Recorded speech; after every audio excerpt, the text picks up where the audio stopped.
ka-gentle fix, I am back. So hindi pa rin po tayo tapos sa paglilinis nitong ating valve cover. Ang share ko lang po sa inyo sa mga hindi nakakapag-change oil at kulang sa maintenance, yung carbon deposit na tinatawag. Ito po yun mga ka-gentle fix. So grabe na pahit ko. Yan, galing po yan dito sa may air duct natin, yung may PCB valve. Ayan, napakaraming carbon deposit, fix. I am back. So share ko lang po sa inyo pag tanggal po o pag remove po ng Dell na monitor, na PC monitor. So ang share ko po sa inyo paano po magkalas po nito. Ito po, share ko lang po sa inyo mga ka-gentle fix. Medyo maselan din po ito eh. Kahit gumagawa po tayo ng mga TV na LED, yung malaki, pero itong maliit medyo maselan din po mga ka-gentle fix. Pakita ko lang po sa inyo mga ka-gentle fix.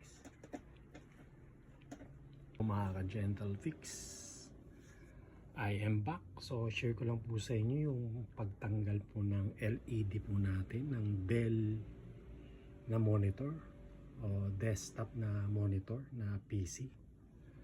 So Dell po ito, Dell.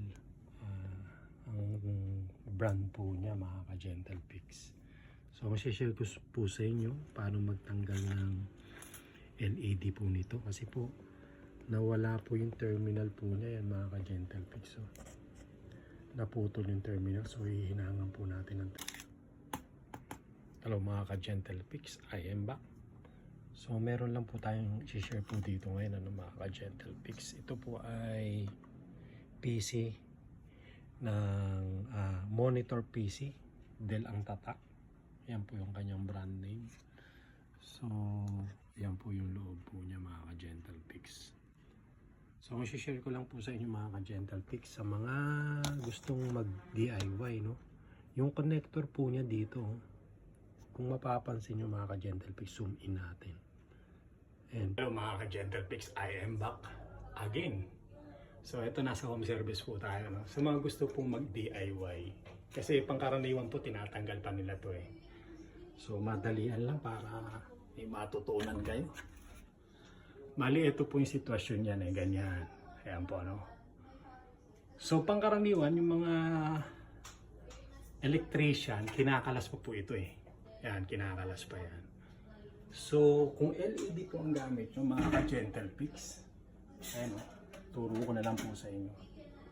Ayan o,